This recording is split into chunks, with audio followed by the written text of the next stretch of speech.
First ever factory outlet Mukunda jewellery KPHP Kothapet Khammam Somajiguda Hanamkonda.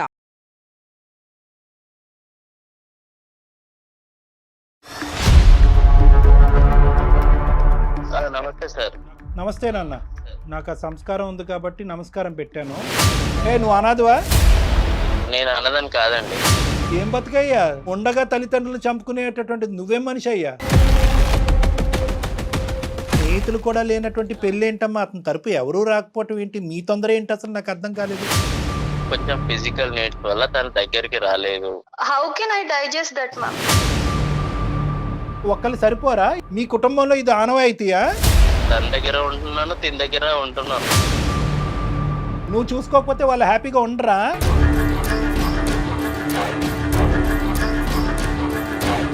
అది నేను ఏదో ఫన్ గా క్యాజువల్ గా చేసిన దానికి ఫన్ క్యాజువల్ తగలయ్యా. నీకు బుర్రందా? లేదంటే ఏమైనా కరెంట్ షాక్ పెట్టాలి నీకు? అనాథని చెప్పి నీ గురించి జాలి పడి చేస్తే కనుక నీకు ఫన్ కావాలా? ఏదో ఒక్కసారి జాలిపడి ఆర్ఫన్ అని నా లైఫ్ లో నీకు ప్లేస్ ఇచ్చాను. పిచ్చా, నాకు పిచ్చా. అంటున్నావేంటే? ఏమంటున్నావు? నువ్వు మర్యాద ఇచ్చి మాట్లాడాలి. ఓకే, ఇక్కడ నువ్వు లూప్ లైన్ లో ఉన్నావు.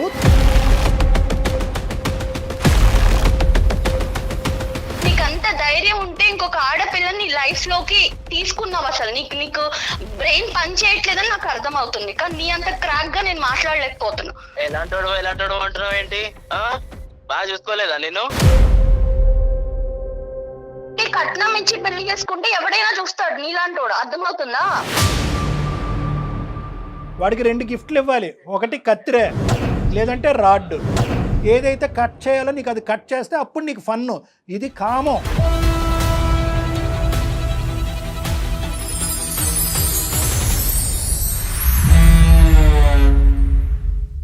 సికింద్రాబాద్ లోని doctor Narayana college of hotel management లో 100% job guarantee. 966365 doctor Narayana college of hotel management వారు సమర్పించు అందమైన జీవితం కార్యక్రమానికి స్వాగతం. నమస్తే కళ్యాణ్. నమస్తే అజయ్ గారు. కావేరి అనే అమ్మాయి మనకు మెయిల్ చేసిందండి. వైఫ్ అండ్ హస్బెండ్ మధ్య ఇష్యూ. నాకు తీవ్రమైన అన్యాయం చేశాడు భర్త. ఇలాంటి అవమానం కానీ ఇలాంటి అన్యాయం కానీ నేను పుట్టిన తర్వాత ఇంతవరకు నేను పడలా. చిన్న చిన్న మనస్పర్ధలు భార్యాభర్తల మధ్య రావడం సహజం. సాధారణంగా గొడవలు కూడా మనం డీల్ చేసేవి, మనం మాట్లాడేవి ఎక్కువ కూడా వాటిలోనే ఉంటాయి. కానీ చాలా కొత్తగా కనివిని ఎరుగని రీతిలో అనిపించింది కళ్యాణ్ గారు. సో అందుకని నెక్స్ట్ కాల్ కింద అమ్మాయిని తీసుకున్నాను నేను. ఒకసారి కాల్ చేయండి మేడం, తప్పకుండా.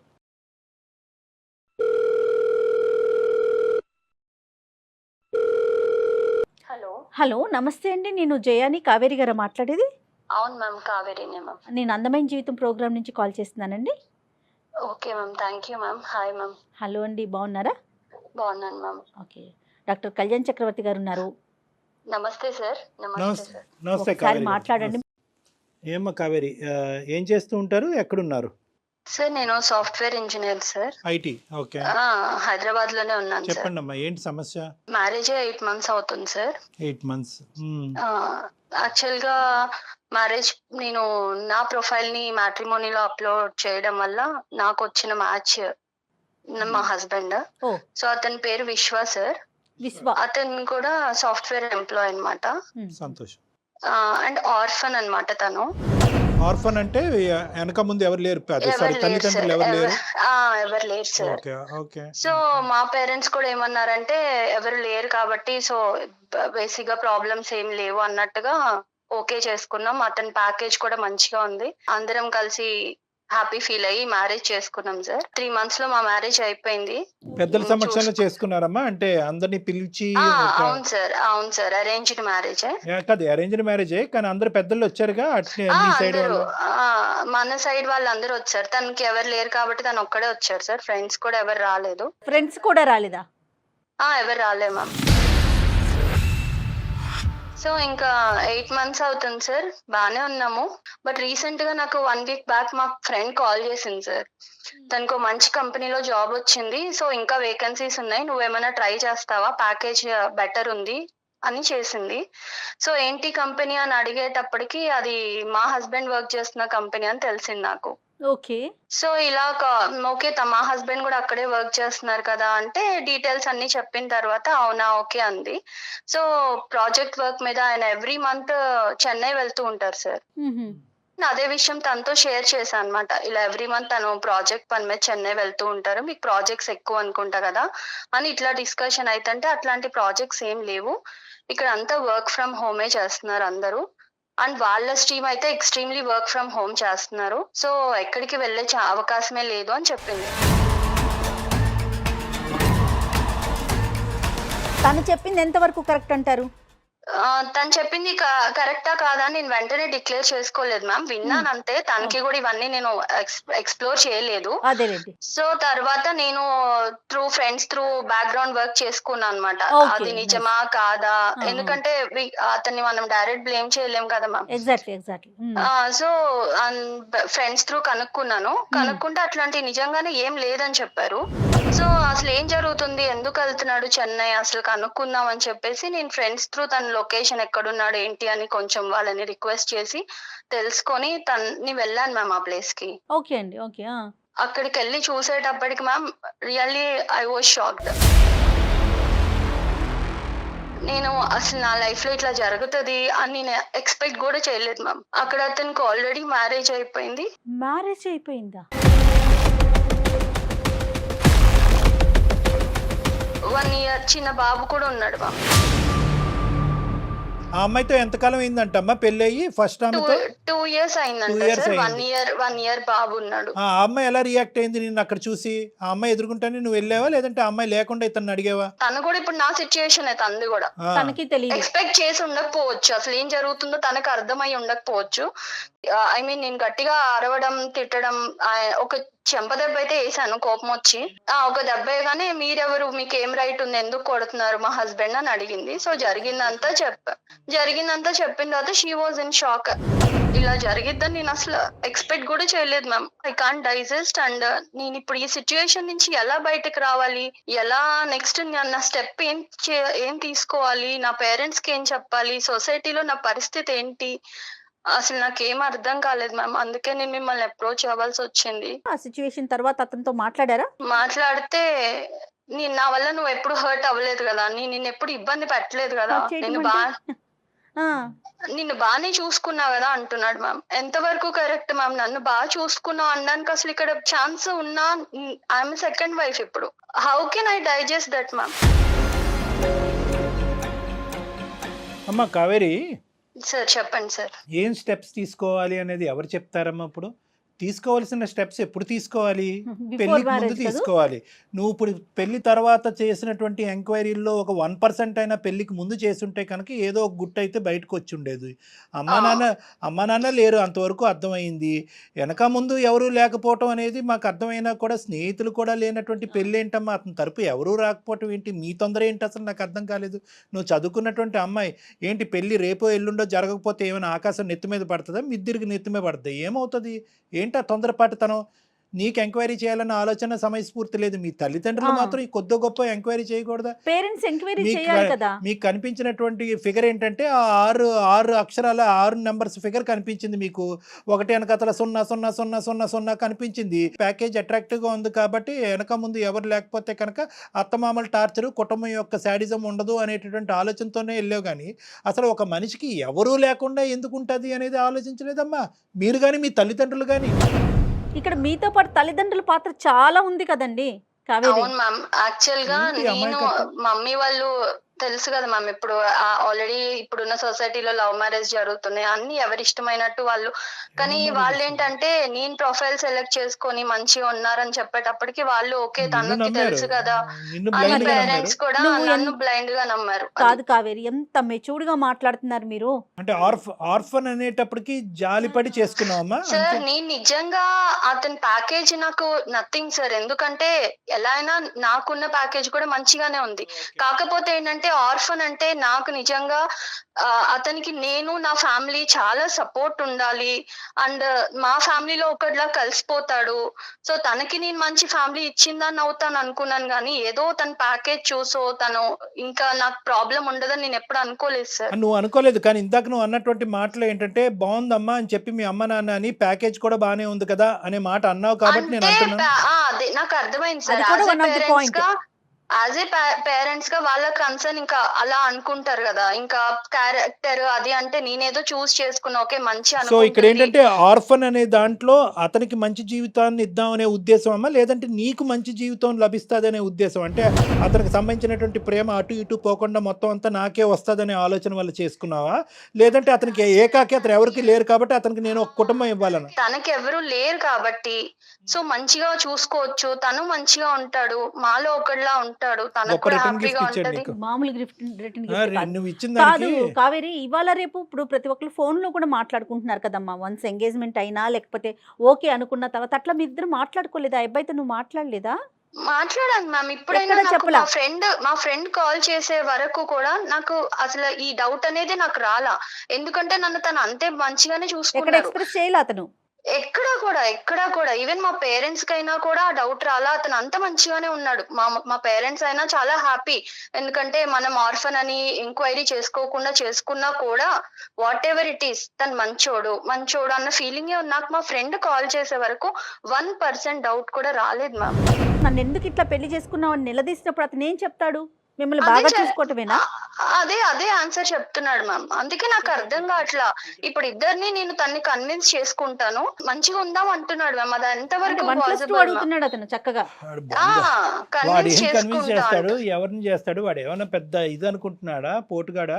అసలు సెకండ్ వైఫ్ అనే పదం కూడా లేదమ్మా అసలు వాస్తవానికి. ఏంటంటే ఎందుకంటే సెకండ్ అనేది ఉంటుంది కానీ ఆ ఫిల్ ఇన్ ద బ్యాంక్లో ఎవరికి ఏది కావాలంటే అది నింపేసుకోవచ్చు. నీ దురదృష్టం ఏంటంటే సెకండ్ ఆ బంధం ఏంటో తెలియదు ఇప్పుడు, ఆ పరిస్థితిలో నువ్వు ఉన్నావు. సో కాబట్టి ఆ వైఫ్ అనే పదం కూడా కాదు అతను చేసినటువంటిది. ఎందుకు చూసే ప్రేక్షకులకి చాలా మందికి అర్థమై ఉంటుంది. ఇక్కడ నాకంటే లాయర్ గారు ఉంటే బాగుంటుంది. వాస్తవానికి అది చట్టరీత్యా నేరం, అతను చేసినటువంటి పని చట్టరీత్యా నేరం. లీగల్ గా కూడా నేను ఎక్కడ క్వశ్చన్ చేయడానికి కూడా నాకు అవకాశం లేదు. ఇప్పుడు మీరు అన్నట్టే రేపు లాయర్ కూడా అనొచ్చు, అమ్మా ఎంక్వైరీ చేయకుండా నువ్వు ఎందుకు ఈ స్టెప్ తీసుకున్నావు, ఎందుకు యాక్సెప్ట్ చేశారని. లేదు పెళ్లి అందుకనే- చేసుకున్నారు, అంతమంది సమక్షంలో పెళ్లి చేసుకున్నారు. యూ హావ్ బీన్ చీటెడ్ అమ్మా. So that is very clear cut. నువ్వు చీట్ చేయబడ్డావు. Second marriage is called as bigamy. అది కూడా లీగల్గా నేను ఆ పెద్ద పదాలు నేను వాడిను కానీ అది కూడా చట్టరీత్యా నేరం. చీటింగ్, రెండో పెళ్లి చేసుకోవటం రెండు చట్టరీత్యా నేరమే. కానీ ఇక్కడ ఏంటంటే నువ్వేమనుకుంటున్నావు ఇటువంటి పొజిషన్లో? అతను మంచిగా చూసుకున్నందుకు ఏమీ లేనట్టుగా వదిలేయాలని అనుకుంటున్నావా? ఎందుకు ఇలా చేశాడు అనే ప్రశ్నకి లేదు సార్, సమాధానం వెతుకుతున్నావు. అడగాలి. ఎందుకంటే ఇవాళ నాకు జరిగింది, రేపు ఇంకొక అమ్మాయికి జరగచ్చు కదా. ఆర్ఫన్ అనే ట్యాగ్ తో ఎంతమందిని మోసం చేశాడో మనకి. మీరేం ఎక్స్పెక్ట్ చేస్తున్నారండి మాకు మెయిల్ చేయడానికి అందమైన జీవితానికి? నాకు అతనితో ఉండాలని కాదు మ్యామ్, కానీ అతనికి రియలైజేషన్ రావాలి. అండ్ ఇంకొకసారి ఇంకొక అమ్మాయి లైఫ్ తో గానీ, ఇప్పుడున్న అమ్మాయి వాళ్ళ ఫస్ట్ వైఫ్ అది తను మ్యారేజ్ చేసుకున్న అమ్మాయి, తనకి మళ్ళీ ఇలాంటి ప్రాబ్లం రావద్దు సార్. సో మీరు డిసైడ్ అయిపోయారు అతని నుంచి దూరంగా ఉండటానికి? ఉండాలని అనుకుంటున్నాను మ్యామ్. సో ఒకటే కదమ్మా, ఒకటే డోర్ ఓపెన్ చేస్తావు. ఏంటంటే నా స్థానం 10లో చేయండి, నాకు నా భర్త కావాలి లేదు అనేటువంటిది లేదు. ఓన్లీ థింగ్ లేదు. ఏంటంటే నేను మోసపోయాను, అలాగే వేరే ఆడపిల్ల మోసపోకూడదు. నేను వెచ్చలపెట్టి తన అందమైన జీవితం ద్వారా కట్ చేయండి అని రిక్వెస్ట్ కట్ చేస్తాను. చేయాలి. అండ్ ఇలాంటి నాలాగా ఆర్ఫన్ కదా మంచి చేద్దామని తలకి తగిలించుకునే వాళ్ళు చాలా మంది ఉండుండొచ్చు. అబ్సల్యూట్లీ. అది సో కూడా అలాంటి ఉంది. వాళ్ళందరికీ మన అందమైన జీవితం ప్రోగ్రామ్ నుంచి ఒక రియలైజేషన్ రావాలి. సూపర్. ఏ స్టెప్ తీసుకున్నా వాళ్ళు ఇలాంటి లైఫ్ లో గుర్తు పెట్టుకోవాలి సార్. అదొక్కటే నాకు మీరు చేసే ఫేవర్. నీ రీజన్ చాలా హ్యాపీగా ఉందమ్మా. ఎందుకంటే జనరల్గా ఈ రీజన్ రాదు. సార్ నేను మోసపోయాను, నేను అన్యాయం అయిపోయాను, నా జీవితం ఇలా అయిపోయింది, ఏదో విధంగా ఏదో విధంగా కట్టే కొట్టే తెచ్చి మా భర్తను నాకు అప్పచెప్పండి, అవతల ఆడదు ఎలా పోయినా పర్లేదు అనే భాష మేము ఎక్కువ వింటా ఉంటాం. కానీ ఈ రోజు నువ్వేంటంటే సమాజం గురించి ఆలోచిస్తూ, దేశం గురించి ఆలోచిస్తూ ముందుకు వచ్చావు కదమ్మా. రియల్లీ గ్రేట్ అమ్మా, రియల్లీ గ్రేట్. సార్ 8 months లో దేవుడు ఎందుకు నాకు ఇలాంటి సిచ్యువేషన్ తెచ్చాడు. ఇంకో 1-2 years అంటే నేను కూడా ఒక బేబీతో మళ్ళీ అప్పుడు నిజంగానే ఇలా అడిగేదాన్నేమో, సార్ ఏదో ఒకటి చేయండి అని. బట్ రియల్లీ గాడ్స్ సేక్ నేను ఇప్పుడు కొంచెం సేఫ్ జోన్ లో ఉన్నా. సో అలాగే ఇంకెవరు సఫర్ అవ్వద్దు సార్. ఇక్కడ ఏమన్నా ఒక పాజిటివ్ యాంగిల్ ఉందంటే కనుక నువ్వు ఇంకా కన్సీవ్ అవ్వకపోవటం, గర్భవతి కాకపోవటం అనేది ఒక పాజిటివ్ యాంగిల్ అమ్మ నిజంగా. ఎందుకంటే ఈ రోజు నీ మనస్సాక్షికి నువ్వు సమాధానం చెప్పుకోవాలి. రేపొద్దున పుట్టబోయే బిడ్డకి సమాధానం చెప్పుకునే దురదృష్టకరమైన పరిస్థితి రాలేదు. హ్యాపీ. అతను దొరుకుతాడమ్మా మనకి ఇప్పుడు. సార్ నేను కాన్ఫరెన్స్ పెడతాను సార్. మంచిగా ఫుల్ మీల్స్ పెడదాం. The person you are speaking with has put your call on hold. Hello విశ్వ, హలో చెప్పు. నేను అందమైన జీవితం ప్రోగ్రామ్ మ్యామ్ వాళ్ళ దగ్గర నా ప్రాబ్లం తీసుకెళ్లాను. నువ్వు ఇప్పుడు అక్కడికి ఎందుకు వెళ్ళావు? మరి ఎక్కడికి వెళ్ళాలి? నువ్వు చేసిన గొప్ప పనికి నేను ఎక్కడికి వెళ్ళాలో చెప్తే పోనీ అక్కడికే వెళ్తా. ఏదన్నా ఉంటే ఇంట్లో చూసుకోవాలి కానీ బయట రోడ్డు మీదకి ఎందుకు ఎక్కావు? అంటే నా ఇజ్జత్ తీసేస్తావా రోడ్డు మీదకి వెళ్ళి? ఇజ్జత్ ఉందని నువ్వు అనుకుంటే నీ ఇష్టం, లేదు సార్ తో మాట్లాడితే సార్ ఎంత ఇజ్జత్ ఉందో చెప్తారు నీకు.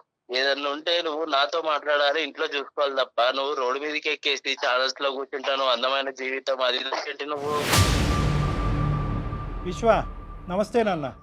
నమస్తే సార్. నాకు ఆ సంస్కారం ఉంది కాబట్టి నమస్కారం పెట్టాను. నువ్వేంటంటే ఇంకా మా అందమైన జీవితం దగ్గర నుంచి ఫోన్ కాల్ వస్తేనే ఎందుకు బజార్కి ఇచ్చావని అంటున్నావు. సంతోషం, పోలీస్ స్టేషన్ నుంచి ఫోన్ రాలే. పోలీస్ స్టేషన్ నుంచి నీకు ఫోన్ రావాలా అక్కర్లేదా? అసలు పోలీస్ స్టేషన్ కి వెళ్ళాల్సిన కాదు ఊరికి నేను అడుగుతున్నా. ఇటువంటి పరిస్థితుల్లో బాగా చదువుకున్నావు కదా, ఎన్నో డిగ్రీలు, ఎంతో పెద్ద కంపెనీలో పనిచేస్తున్నావు కదా, ఇటువంటి పరిస్థితుల్లో పోలీస్ స్టేషన్ నుంచి ఫోన్ రావడానికి అవకాశం ఉందా లేదా అని అడుగుతున్నాను నేను. ఇప్పుడు పోలీస్ స్టేషన్ లో కేసు పెట్టేసి పెట్టలే తప్పు నేనేం చేశాను? తప్పు ఏం చేశాను అంటున్నాడు అతను. Right, okay. అయితే నీకు అసలు ఏమీ తెలియదు కాబట్టి ఆ అమ్మాయి ఏమని చెప్పిందంటే నీ యొక్క సెకండ్ అమ్మాయి, ఆ అమ్మాయిని భార్య అంటామా ఏమంటామా, నువ్వేమనుకుని ఆ అమ్మాయిని చేసుకున్నావు అనేది నాకు తెలియదు. కానీ నాది నీ దగ్గర నుంచి ఒకటే ప్రశ్న, ఎందుకు నీకు ఇంత ఒక్కళ్ళు సరిపోరా, ఇద్దరు ఎందుకు నీకు? ఒకళ్ళు సరిపోరా అంటే అది అనుకోకుండా జరిగిందండి. అది ఏమనుకున్నా ఏంటి ఏమనుకోకుండా ఒక అమ్మాయిని పెళ్లి చేసుకోవటం అనుకోకుండా జరుగుతుందా? ఆ అమ్మాయి చెప్పినట్టు ఫస్ట్ మ్యారేజ్ అయిందండి. తను నా వైఫ్ వచ్చేసి చెన్నైలో వర్క్ చేస్తూ ఉంటుంది, నేను హైదరాబాద్ లో వర్క్ చేస్తున్నాను. తను ఎప్పుడు ఇక్కడికి రాలేదు. సో నా ప్యాకేజ్ ఇక్కడ బాగుంది, ఇక్కడికి రమ్మని తనని చాలానే అడిగాను, తను రాలేదు. తను దగ్గరికి నేను వెళ్దామంటే నాకు అవ్వలేదు. సో తను రాకపోయేసరికి నేను ఫన్ గా ప్రొఫైల్ పెట్టాను మ్యాట్రిమోనీలో. కదే మళ్ళీ చెప్పాలి నువ్వు, మాకు చిన్న కన్ఫ్యూజన్, మాకు అంత నాలెడ్జ్ లేదు. నార్మల్గా ప్రొఫైల్ పెట్టమైందయ్యా. నార్మల్గా పెట్టడం అంటే ఏంటి? దీనిలో ఆడపిల్లల జీవితాలతో ఆడుకోవాలని కాదండి, జస్ట్ ఏదో క్యాజువల్ గా నేను పెట్టాను. పెట్టంగానే తిను వీళ్ళ ఫ్యామిలీ వాళ్ళందరూ కనెక్ట్ అయ్యారు. కాదు సార్, మనం పర్సనల్ గా అబ్బాయిలుగా ఒకటి మాట్లాడుకుందాం. అబ్బాయిలా నన్ను ఎందుకు కలుపుతారు బాబు అందులో? ఆగండి సార్, నన్ను కలపద్దు. నీ గొడవ ఏదో చెప్పు, నన్ను ఇన్వాల్వ్ చేయొద్దు. నువ్వు నీ గొడవ ఏంటి, నీ బాధ ఏంటి చెప్పు. నువ్వు ఎందుకు ఈ నాటకం ఆడేవని చెప్పు. ఇప్పుడు ఏంటంటే తెలుసా, ఎక్కడితో కాన్ఫరెన్స్ కాల్ ఆగదు. ఆ అమ్మాయి తల్లిదండ్రులకు కూడా కాన్ఫరెన్స్ కాల్ కలుపుతాం, వాళ్ళు పోలీస్ స్టేషన్ కలుపుతారు. నువ్వు చెప్పు ఇప్పుడు ఏంటో, ఏం చెప్పాలనుకుంటున్నావు? నా ఫస్ట్ వైఫ్ చెన్నైలో ఉండడం వల్ల కొంచెం ఫిజికల్ నీడ్స్ వల్ల తన దగ్గరికి రాలేదు. దాని వల్ల నేను ఇక్కడ సఫర్ అయ్యేవాడిని. దాంతో నేను ఏదో క్యాజువల్ గా మ్యాట్రిమోన్ లో పెట్టేసరికి తిను కనెక్ట్ అయింది. పెళ్లి చేసుకున్నాను, అందే ఇద్దరిని హ్యాపీగానే చూసుకుంటున్నాను. తన దగ్గర ఉంటున్నాను, తిన దగ్గర ఉంటున్నాను. నువ్వు చూసుకోకపోతే వాళ్ళు హ్యాపీగా ఉండరా? నువ్వేమన్నా పెంచి పోషిస్తున్నావు, నీ శాలరీ మీద వాళ్ళు బతుకుతున్నారా? నువ్వు చూసేది ఏంటి సార్? ఇక్కడ శాలరీ ఒకటే ఇంపార్టెంట్ కాదు సార్, డబ్బులు అనేది ఇంపార్టెంట్ కాదు. మనిషికి చాలా అవసరాలు ఉంటాయి, తోడు ఉంటాయి, చాలా ఉంటాయి. కాదు, రెండు పెళ్లి చేసుకుంటే తప్పు, సమాజం అంగీకరించదు, చట్టరీత్యా నేరం, దానికి 7 సంవత్సరాలు జైలు శిక్ష పడుతుంది. నాకే బోటాబోటీ నాలెడ్జ్, ఇది తెలుసా నీకు? ఇవన్నీ తెలిసినా కూడా కొన్ని ఒక టైంలో అయిపోయింది మ్యారేజ్. ఇప్పుడు అయిపోయిన తర్వాత కూడా నేను తనని యాక్సెప్ట్ చేసుకొని తనని బాగానే చూసుకుంటున్నాను నేను. సో అయిపోయింది కాబట్టి ఆ కథను అక్కడ మూసేద్దాం, ఇంకా అనుభవించడం ఒకటే కార్యక్రమం అంటావా? నిజంగా ఆర్ఫన్ నేను అది అడగని కళ్యాణ్ గారు, అసలు నాకు అదొక డౌట్ వస్తుంది. వాళ్ళని ఎందుకు సార్ నేను బాగా చూస్తాను. నువ్వు అనాథవా? నేను అన్నదని కాదండి. నీకు ఫ్యామిలీ ఉంది, మీకు అమ్మ నాన్న ఉన్నారు. ఏం బతుకయ్యా ఉండగా తల్లిదండ్రులు చంపుకునేటటువంటి నువ్వేం మనిషి అయ్యా? అది నేను ఏదో ఫన్ గా క్యాజువల్ గా చేసిన దానికి నీకు బుర్రందా, లేదంటే ఏమైనా కరెంట్ షాక్ పెట్టాలి నీకు? అంతగానే తప్పేం చేశాను సార్? మీరు తెచ్చిపోయి మాట్లాడుతున్నారు. ఏం తప్పు చేశాను నేను? ఇద్దరిని పెళ్లి చేసుకున్నా అన్నప్పుడు మ్యాట్రిమోనీలో నువ్వు అక్కడ బ్రాకెట్ లో పెట్టాల్సింది. ఏమని? ఆల్రెడీ మ్యారీడ్ అని పెట్టాల్సింది. అప్పుడు ఫన్ ఏ ఉంటదమ్మా. అప్పుడు చాలా ఫన్ ఉండేది కదా, అప్పుడు అర్థమయ్యేది అందరికి కూడా. ఆర్ఫన్ అని పెట్టి సింపతి కోసం చూడడం కరెక్ట్ కాదు కదా. కావేరి, ఒక్క నిమిషం. నేను ఆర్ఫన్ అయితే ఫ్యామిలీ అయితే నిన్ను బాగా చూసుకున్నానా లేదా అది చెప్పు. ఇప్పుడు ఫ్యామిలీ అయితే నాకు ఒక రైట్ ఉండేది మీ ఫ్యామిలీ దగ్గరకు వచ్చి, లేకపోతే నీకు ఫ్యామిలీ ఉంటే చూసుకున్నానా లేదా? నీకు ఫ్యామిలీ ఉంటే నేను ఇక్కడికి రావాల్సిన అవసరం లేదు, అక్కడ మీ ఇంట్లో వాళ్ళని అడిగేదాన్ని కదా. ఫ్యామిలీ లేదు, నువ్వు ఒక ఆర్ఫన్ అని రోడ్ మీదకి వెళ్ళిపోతున్నావు, నువ్వు ఇజ్జత్ తీసేస్తున్నావు. వాడికి 2 గిఫ్ట్లు ఇవ్వాలి. ఒకటి కత్తిరే లేదంటే రాడ్, ఈ రెండిట్లో ఏదోటి ఇవ్వాలి. అది వెళ్తా, పోలీస్ స్టేషన్ కి వెళ్తా, ఖచ్చితంగా వెళ్తా. నువ్వు చేసిన గొప్ప పని తెలిస్తే ఇంకా నాలాగా ఎవరు సఫర్ అవ్వకూడదని వెళ్తా. ఎక్కడ దాకా వెళ్తా. ఏం మాట్లాడుతున్నావు నువ్వు? పిచ్చా, నాకు పిచ్చా. అంటున్నావేంటే? ఏమంటున్నావు? నువ్వు మర్యాద ఇచ్చి మాట్లాడాలి. ఓకే, ఇక్కడ నువ్వు లూప్ లైన్లో ఉన్నావు, తొందరలోనే నువ్వు జైల్లోకి వెళ్ళబోతున్నావు. ఆ అమ్మాయి చేత ఏవైతే కేసులు పెట్టించాలో దగ్గరుండి ఒక అడ్వకేట్ హెల్ప్తో మేము కేసులు పెట్టిస్తాము. ఆ అమ్మాయి చేసినటువంటి ఒక అమాయక పనికి ఈరోజు బలిపశువు అయ్యింది. ఆ అమ్మాయి మా ముందుకు వచ్చింది. ఎందుకు వచ్చింది? నన్ను కాపాడండి అని రాలేదు, నాలాంటి ఆడపిల్లల్ని కాపాడండి అని సమాజం కూడా వచ్చింది. ఒక ఆర్ఫన్ అని, ఒక అనాథ అని చెప్పి నీ గురించి జాలిపడి చేస్తే కనుక నీకు ఫన్ కావాలా? నీకు ఫన్ కావాలంటే అసలైన ఫన్ ఏంటో తెలుసా? ఏదైతే కట్ చేయాలో నీకు అది కట్ చేస్తే అప్పుడు నీకు ఫన్ను. ఇది కామం, నీకు ఉన్నది కామం. ఇక్కడ 2 చేత కేసులు పెట్టిస్తావు. ఈ అమ్మాయిని రెచ్చగొట్టడం కాదు, ఈ అమ్మాయి చేత కేసు పెట్టిస్తావు, నీ చేత ఓసలు లెక్క పెట్టిస్తాం. ఏం బ్రతుకురా బాబు నీది? ఏం బ్రతుకు? ఇదేనా బ్రతుకంటే? ఉన్న తల్లిదండ్రులను చంపేస్తావా? నీకు ఆడపిల్లలు ఉంటే చాలా. పిచ్చిదాన్ని అనుకుంటున్నావా? ఏదో ఒక్కసారి జాలిపడి ఆర్ఫన్ అని నా లైఫ్ లో నీకు ప్లేస్ ఇచ్చాను. ఇచ్చింది నువ్వు నిలబెట్టుకోకుండా నువ్వు ఎలాంటాడో బయటపడిన తర్వాత నీ మాటలు మాట్లాడడం కూడా అనవసరం నీతో. Direct sir please. ఎలాంటోడు అంటున్నావు ఏంటి? బాగా చూసుకోలేదా నేను? ఏంట్రా, అది ఎవరైనా చూసుకుంటాడు రా బాబు, ఎవడైనా చూసుకుంటాడు. కట్నం ఇచ్చి పెళ్లి చేస్తే ఎవడైనా చూసుకుంటాడు, నువ్వే కాదు. సంబంధాలు ఉన్నాయా? చాలా సంబంధాలు ఉన్నాయా? నేను తర్వాత ఎవడైనా చూసుకుంటాడు అంటున్నావేంది? ఎవడైనా అంటే కట్నం ఇచ్చి పెళ్లి చేసుకుంటే ఎవడైనా చూస్తాడు నీలాంటోడు. అర్థమవుతుందా? దానికి పెద్ద నువ్వేదో గొప్ప చేసేసినట్టు నన్ను తెగ. అర్థమవుతుందా? నేను కించెలు పెడతాను, అది చేస్తాను అంటే రెచ్చిపోతున్నావు అక్కడ ఉండి. ఏమీ రెచ్చిపోవట్లేదు. ఆ అమ్మాయి మేము రెచ్చగొట్టలేదు. ఆ అమ్మాయి రెచ్చిపోవాల్సినటువంటి అవసరం లేదు. ఈ అమ్మాయి మాట్లాడేవన్నీ వాస్తవాలే. ఆ అమ్మాయి ఏమీ కలగని మాట్లాడట్లేదు. ఆ అమ్మాయి సమాజం గురించి పోరాడుతుంది. ఆ అమ్మాయికి 210% మా సపోర్ట్ ఉంటుంది. నీ లొకేషన్ కూడా మేము ఇప్పుడు ట్రేస్ చేసాం. నువ్వు ఎక్కడున్నావు అనేది కూడా మాకు తెలుసు. తొందరలోనే నీ దగ్గరలో ఉండే పోలీస్ స్టేషన్కి వెళ్ళి, లేదంటే అక్కడి నుంచి ఇక్కడ నువ్వు ట్రాన్స్పోర్ట్ అవ్వాలి. ఇటువంటి చర్యలు మేము తొందరలోనే తీసుకోబోతున్నాం. నువ్వు జాగ్రత్త. ఇవాళ రేపు 2 భార్యలను ఎవరైనా పెళ్లి చేసుకుంటున్నారా లేదా? అరే బాబు, ఏ దేశంలో ఉన్నావు, ఏ ప్రపంచంలో ఉన్నారో బాబు? 2 భార్యలను ఎవరు చేసుకుంటారా బాబు? మీరేం సార్ ఇంకా సింగిల్ భార్య సింగిల్ వైఫ్ అన్నట్టు మాట్లాడుతున్నారు? అలా కాదు, మీ కుటుంబంలో ఇది ఆనవాయితీయా? కుటుంబం గురించి ఎందుకు సార్? కుటుంబం మానవాయితీ కాదు సార్. నువ్వు అంటున్నావు కదా ఇది కామన్ కదా, మీరు మగవాళ్ళే కదా సార్, మీకు 2 ఉండొచ్చు కదా అని అంటున్నావు కదా. ఇటినండి, ఒక అమ్మాయి నన్ను సాటిస్ఫై చేయలేదు, నేను 2వ పెళ్లి చేసుకున్నాను. నీ సాటిస్ఫాక్షన్ కి లిమిట్ ఉందా? దానికి లిమిట్ కూడా లేదా? అంటే నీకు తెలియదా నాకు లిమిట్ ఉందా లేదా అని? నాన్న, ఇది సమాజం. ఓకే, ఇది ఒక సమాజం, ఇది ఒక సాంప్రదాయం ఉంటుంది, ఇక్కడ ఒక చట్టం ఉంటుంది. ఒకరికి 3 4 అనేటటువంటిది వర్కౌట్ అవ్వదు. ఎలా పడితే అలా పెళ్ళిళ్ళు చేసుకోవటం ఫన్ అండి, క్రేజీ అండి, క్యాజువల్ అండి అని నువ్వు ఆడేటటువంటి పదాలు సమాజం అంగీకరించదు. దానికి శిక్ష పడుతుంది. అసలు ఇవన్నీ మీకు తెలుసా? చదువుకొని ఉద్యోగం చేసిన మినిమం నాలెడ్జ్ కదా, ఇవి తెలీదా మీకు? ఏంటి ఫన్ను క్యాజువల్? నీకుంటుంది, జైల్లో ఉంటుంది ఫన్ను క్యాజువల్.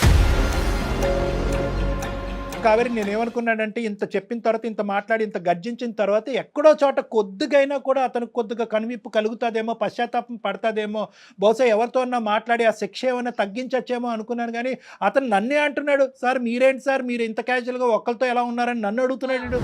తన వే ఓకే, నేను కూడా రేపు 2వ పెళ్లి చేసుకుంటా మ్యామ్. నాకు 2 హస్బెండ్ లా ఉంటాడా? చెంప పగలపోడతా. నీ ప్రోటోకాల్ నీకుంది. ఆడవాళ్ళు 2వ చేసుకుంటే చంపలు పగల కొడతారు, 2 3 4 చేసుకుంటే మగవాళ్ళకు మాత్రం ఏం అనకూడదు. ఎందుకంటే నిన్ను మంచిగా చూసుకుంటున్నాను, అది సరిపోదా అనేది. సార్ నేను మంచిగా చూసుకుంటాను సార్, మంచిగా చూసుకుంటా తన్ని కూడా. నేను ఇంకో పెళ్లి చేసుకుంటాను సార్. నాకు తను అలా ఉంటానంటే నాకు కూడా ఓకే సార్. ఏంటిది? ఏం మాట్లాడుతున్నావమ్మా? నువ్వు వేరే పెళ్లి చేసుకుంటావా? సెకండ్ గా నేను ఉండాలా? అసలు నీ ప్రాబ్లం ఏంటి చెప్పు? ఫైనల్ గా నీ ప్రాబ్లం రామాయణంతో చెప్పిన తర్వాత రాముడు సీతకి ఏమవుద్దని అడిగినట్టుంది. ఏమయ్యా నీకు? అవును కావేరి, నేను ఏ రోజన్నా నిన్నేమన్నా అన్నానా? నువ్వు అన్నావా, ప్రేమగా చూసావా, ఇవన్నీ సెకండ్. నేను కూడా నిన్ను అంతే ప్రేమగా చూసుకుంటా, అంతకన్నా డబుల్ ప్రేమగా చూసుకుంటా. నేను కూడా ఇంకో పెళ్లి చేసుకుంటా. ఎలా నువ్వు అసలు నీకు అంత ధైర్యం ఉంటే ఇంకొక ఆడపిల్లని లైఫ్ లోకి తీసుకున్నావు? అసలు నీకు బ్రెయిన్ పని చేయట్లేదని నాకు అర్థమవుతుంది, కానీ నీ అంత క్రాక్ గా నేను మాట్లాడలేకపోతున్నా. అర్థమవుతుందా? అసలు నీకు పెళ్ళే, నిన్ను నమ్ముకుని ఒక అమ్మాయి అక్కడ ఉంది విత్ కిడ్. నా ఫస్ట్ వైఫ్ దగ్గర నాకు ఎలాంటి హ్యాపీనెస్ లేకుండా, ఇప్పుడు నాకు నీ దగ్గర నుంచి హ్యాపీనెస్ లేదు, మరి నాకు హ్యాపీనెస్ లేదు. ఆ అమ్మాయి అయితే నీతో ఉండాలని అనుకోవట్లేదు, అది చాలా దూరం మాట, అది నువ్వు కల్లో కూడా ఊహించుకోవద్దు. కేసులు ఏ విధంగా పెడతాది, ఏ విధంగా ఈ అమ్మాయి ముందుకు తీసుకెళ్తుంది అనేటటువంటిది అది మా చేతుల్లో లేదు. ఆ అమ్మాయి కోరుకుంటే దానికి మేము సహాయపడగలం, ఆ అమ్మాయికి కావాల్సినటువంటి దారి చూపెట్టగలం. నాకు కావేరి అంటే ఇష్టం సార్, అలానే నా ఫస్ట్ వైఫ్ ఇష్టం లేదనంట, తను కూడా ఇష్టమే. ఇద్దరు నేను వీళ్ళిద్దరిని హ్యాపీగా చూసుకోగలుగుతాను సార్. నువ్వు ఎంతమందినో చూసుకుంటావు, అది కాదు లెక్క. వీళ్ళిద్దరు నిన్నే యాక్సెప్ట్ చేస్తున్నారా లేదా అనేది బాల్ నీ కోర్టులో లేదు, బాల్ నీ కోర్టులో లేదు, బాల్ వాళ్ళ కోర్టులో ఉంది. ఈ అమ్మాయికి ఇప్పుడు ఏం బరువు లేదు, బాధ్యత లేదు. తూతూ మంత్రంగా ఒక పెళ్లి జరిగింది, ఆ పెళ్లి తెంచుకోవటం పెద్ద విషయం కాదు, ఎందుకంటే జీవితాంతం నీలాంటి మోసగాడితో ఈ అమ్మాయి జీవించాలని అనుకోవట్లేదు. నెంబర్ 1. నెంబర్ 2 ఏంటంటే కనుక అసలైన కథ ఎప్పుడు వినిపిస్తుందో తెలుసా? ఎప్పుడైతే కావేరి వెళ్ళి మమ్మల్ని కాదు వాళ్ళ ఫ్యామిలీ మెంబర్స్ని కూడా దీంట్లో ఇంక్లూడ్ చేస్తుందో అప్పుడు నీకు సీన్ సితారవుతుంది. అంతవరకు ఎందుకు లేండి సార్, వద్దు, మనలోనే గుట్టుగా ఉంచేద్దాం, ఇక్కడే కాపాడేసేయండి సార్, గుట్టుగా ఉంచేసుకోండి, మీ బాధను మీరు కడుపులో పెట్టేసుకోండి, మా ఇష్యూ మేము కడుపులో పెట్టుకుని ఎక్కడికి తేల్చేసి కావేరి బంగారు తల్లి బాగా చూసుకుంటున్నాడు కదా, నీకు ఏదో ఫ్రీడమ్ ఇచ్చాడంట కదా, ఆ ఫ్రీడమ్తో పాటు నువ్వు సుఖపడి అలా ఉండిపోమ్మా అని చెప్పమంటావా? సార్ మీరే ఏదన్నా ఒకటి చేసి. నేనేం చేయలేనురా బాబు, నేను చంపేద్దురా బాబు, నేనేం చేయలేనురా. రే అర్థం చేసుకో, నేను చేయగలిగేది ఏమీ లేదు. నీ గొంత నువ్వు తవ్వుకున్నావు, నీ ఎంత హైటో నాకు తెలియదు, కానీ దానికి ఒక 2 అడుగులు ఎక్కువే తవ్వావు నీ గొంత, అందులో ఇప్పుడు పడ్డావు. ఇప్పుడు మేమందరం మట్టిపోసి కప్పటం తప్ప ఏమీ చేయలేము. ఒక మ్యాట్రిమోన్లో ఆర్ఫన్ కింద పెట్టినటువంటి నువ్వు చాలా మందిని క్యాచ్ చేసి ఉంటావు. ఇదేదో 6 నెలలు బట్టో 5 నెలలు బట్టో జరిగినటువంటి వ్యవహారం కాదు. ఊరికో ఒక అమ్మాయిని నువ్వు పెళ్లి చేసుకుని ఆల్రెడీ ఎక్కడ గుట్టి అక్కడ కప్పెట్టుంటావు.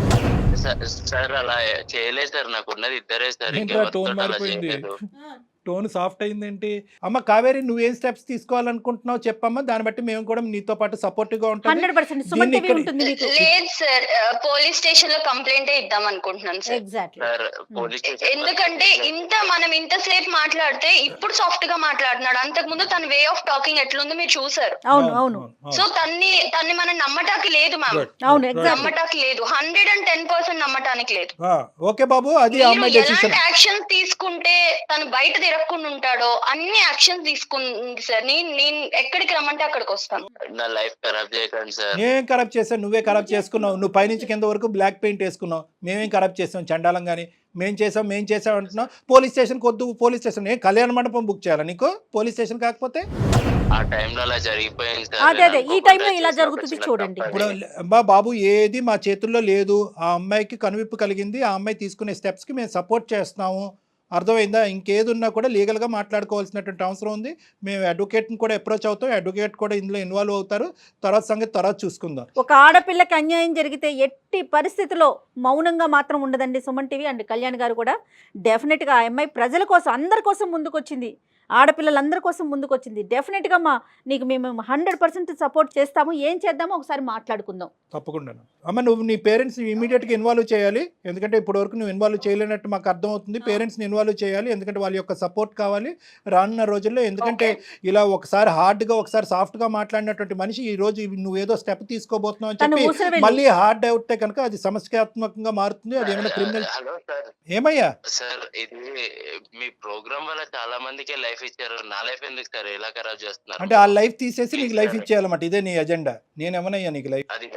అది కాదు సార్, తనని బాగా చూసుకుంటాను, నేను ఇద్దరిని బాగా చూసుకుంటున్నాను. ఓకే, నిన్ను చూసుకో, చేతులు దాటింది, నీ జీవితం కాస్త వేరే వాళ్ళ చేతుల్లో ఉంది, వాళ్ళు లెక్క తేల్చుకొని నీ భవిష్యత్ ఏంటో ఆలోచించుకోండి, అంతే. ఓకేనా? బాయ్ నాన్న, ఆల్ ద బెస్ట్, జాగ్రత్త. ఓకే కావేరి. ఓకే, ఇంకొక విషయం కూడా మనం డిస్కస్ చేయాలండి. ముఖ్యంగా ఆడపిల్లలే, వెనక ముందు ఎవరు ఉండొద్దు, ఓన్లీ అబ్బాయి ఒక్కడే ఉండాలి, ఏ బాధరాబందీ ఉండకూడదు, అప్పుడే మేము హ్యాపీగా ఉంటామన్న ఫీలింగ్ ఆడపిల్లలకి తల్లిదండ్రులకి. అది కూడా ఒక కారణమేమో కదంటారా? ఇంత తెలివైన అమ్మాయి మన ఎక్కడ ఈ అమ్మాయి బుట్లో పడిందని మనం అందరం అనుకుంటున్నాం కదా. అన్నిటికంటే విచిత్రమైన ఆశ్చర్యం ఏంటంటే కనుక గుడ్డిగా నమ్మేటటువంటి తల్లిదండ్రులు. కరెక్టే, చదువు విషయంలో నమ్మారు, కాలేజ్ విషయంలో నమ్మారు, కెరియర్ విషయంలో నమ్మారు, క్యారెక్టర్ విషయంలో నమ్మారు. ఒక సమాజంలోకి వెళ్తుంటే కనుక ఒక పెళ్ళి అనేటటువంటిది జీవితంలోనే అతి పెద్ద అంశం. అక్కడ అనుభవం అనేది ఇంపార్టెంట్. ఆ, అంతే కదండి. అనుభవం అనేది ఇంపార్టెంట్. ఆ తల్లిదండ్రులకు ఉన్నటువంటి అనుభవాన్ని నమ్మాలి, కానీ ఈ అమ్మాయి యొక్క ఆలోచనని కొద్దిగా సెకండరీగా తీసుకుని ఉంటే బాగుండేది. ఇప్పుడు ఈ పిల్ల చిన్న పిల్ల కదా, మనకు అనుభవం ఉంది కదా అని ఒక ఆలోచన ఉన్నట్లయితే కొంతైనా ఎంక్వైరీ జరిగేదేమో కదండి. అంతేనమ్మా. ఇప్పుడు ఏంటంటే ఈ అమ్మాయి పాపం ఏంటంటే నాకేదో సింగిల్గా ఉంటే కనుక మొత్తం ప్రేమ నాకే వస్తుంది, అటు ఇటు టార్చర్ ఉండదు అనే యాంగిల్లో ఈ అమ్మాయి వెళ్ళలేదు. ఈ అమ్మాయి కేవలం ఏంటంటే ఆర్ఫన్ అనేటటువంటి జాలితో, జీవితం లేని కుటుంబం లేనటువంటి ఒక మంచి అబ్బాయికి ఒక కుటుంబాన్ని ఇద్దామనే ఉద్దేశంతో వెళ్ళింది. కానీ మీరు అనేటటువంటి మాత్రం ప్రేక్షకుల్లో చాలామంది, ప్రత్యేకంగా ఆడపిల్లలు కుటుంబాలు చాలా గుర్తుపెట్టుకోవాలి. ఆడపడుచులు ఎందరో వస్తారు, అన్నదమ్ములు ఎంతమంది ఉన్నాయి, ఆస్తులు ఏ విధంగా పంపకాలు జరుగుతాయి, 10 మంది ఉంటే కనుక 10 భాగాలు అవుతుందా, 10 భాగాలు అవుతాయి, 10 దిక్కులు నరకం వస్తుంది, నేను నా భర్తే ఉండాలి అనుకునేటటువంటి ఆడపిల్లలకి బహుశా ఇది ఏంటంటే ఇది ఒక గుణపాఠం. ఎందుకంటే కనుక ఒంటరిగా వచ్చేటటువంటి వాడు ఆ ఒంటరితనంతో పాటు ఏమేమి తీసుకొస్తాడు అనేటటువంటిది గుర్తుపెట్టుకోవాలి. ఎందుకంటే అతను ఎంత కుటుంబం లేదు అంటే కనుక ఆ కుటుంబం లేకపోవటం అనేది ఎంత వాస్తవమో, మీకు సపోర్ట్ లేదు అనేది కూడా, సమస్యలు వస్తే కనుక మీకు సపోర్ట్ లేదు అనేది కూడా అంతే గుర్తుపెట్టుకోవాలి. కాబట్టి ఎప్పుడైతే కనుక ఒక పెద్ద కుటుంబంతో పాటు పెద్ద సంతోషం వస్తుందనే ఆలోచనతో ఉండాలి. కాబట్టి ఎవరూ లేకుండా ఉండాలి, ఏకాకి అయ్యి ఉండాలి, వెనక ముందు ఉండకూడదు అనే ఆలోచనతో బహుశా ఈ అమ్మాయిలాగా మీరందరూ కూడా బుట్టలో కాలేయొద్దు. కాబట్టి జాగ్రత్తగా ఉండండి. ఇటువంటి మ్యాట్రిమోనీలోంచి వచ్చేటటువంటి ఫ్యాక్ట్స్ అన్నీ కూడా ఫ్యాక్ట్స్, అది చాలా గొప్ప మ్యాట్రిమోనీ, దానికి చాలా పేరుందని మ్యాట్రిమోనీ, దానికి ఎన్నో రివ్యూస్ ఉన్నాయని చెప్పి బ్లైండ్గా మీరు వెళ్ళొద్దు. ఎంత మ్యాట్రిమోనీలో వచ్చినా కూడా మీరు చేయవలసినటువంటి ఎంక్వైరీస్ మీరు చేసుకోవాలి. ఆ ఎంక్వైరీస్ ద్వారా 100% ఫ్యాక్ట్స్ రాకపోవచ్చేమో, కానీ కొద్దో గొప్ప తెలిస్తే కనుక దాన్ని బట్టి మీరు లీడ్స్ తీసుకుని ఆ 1% డౌట్ ఉన్నా కూడా విత్డ్రా అవడానికి అవకాశం ఉంటుంది. రైట్ అండి. నమస్తే కళ్యాణ్ గారు. సికింద్రాబాద్ లోని doctor Narayana college of hotel management లో 100% జాబ్ గ్యారంటీ. 966365365365. సుమన్ టీవీలో మీ పర్సనల్ అండ్ బిజినెస్ ప్రమోషన్స్ కోసం కింది నెంబర్ కి కాంటాక్ట్ చేయండి.